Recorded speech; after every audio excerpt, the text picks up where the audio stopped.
These are players to watch in the third preseason game from Pro Football Focus, and these are guys that they think are kind of on the bubble. We went out and selected some wide receivers. B.C. Johnson is a guy with the Vikings. He's been there since 2019, so Kevin Stefanski would have a little bit of familiarity with him when he was a rookie. Buccaneers, wide receiver Scotty Miller.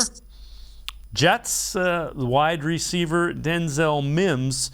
And with the Dolphins, wide receiver Preston Williams. Okay, so we gave you 4 wide receivers there. Any of them kind of interest you for a late-round pick, or are you keeping an eye if they become available on 53-man cutdown day in a week?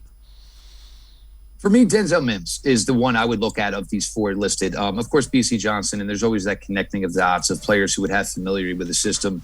But look, it's a little bit different the way the NFL does it now. The cutdown used to be over Labor Day weekend, so that meant, you got a player in here. He had 3-4 practices before he was going to be ready to go, for your regular season opener. This year, I mean, the way it works last year, the way it works this year, you have almost 2 weeks with the, shrinking of the preseason. So you have 2 weeks now. If you bring somebody in, you can get him up to speed pretty quickly.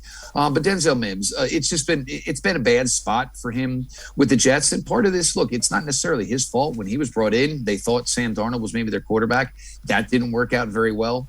Last year, you brought in Elijah Moore, who was a great player. You went out this year, you brought in, Garrett Wilson. I mean, they've just done so much here that it was never really, Denzel Mims. And this is always a thing, too, is Mims was brought in by a regime that is no longer with the New York Jets. His time down at Baylor, big, physical, longer guy. The Browns only really have one other receiver who's kind of built like him, and that would be Donovan Peoples-Jones.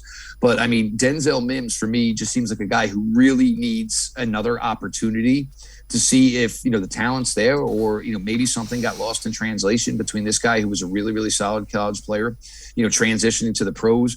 But of those guys listed, Preston Williams is interesting, big guy, can get down the field.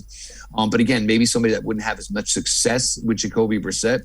Denzel Mims ran pretty much the entire route tree his time in Baylor. And it's not necessarily like you're going to give up on any of the young guys. You're going to keep them around. But you bring him in, run some routes, you can throw him the ball. Denzel Mims, he was a solid player coming out. I think just the situation with the Jets just got worse and worse for him, and he kind of ended up being the guy who's kind of the outside looking in.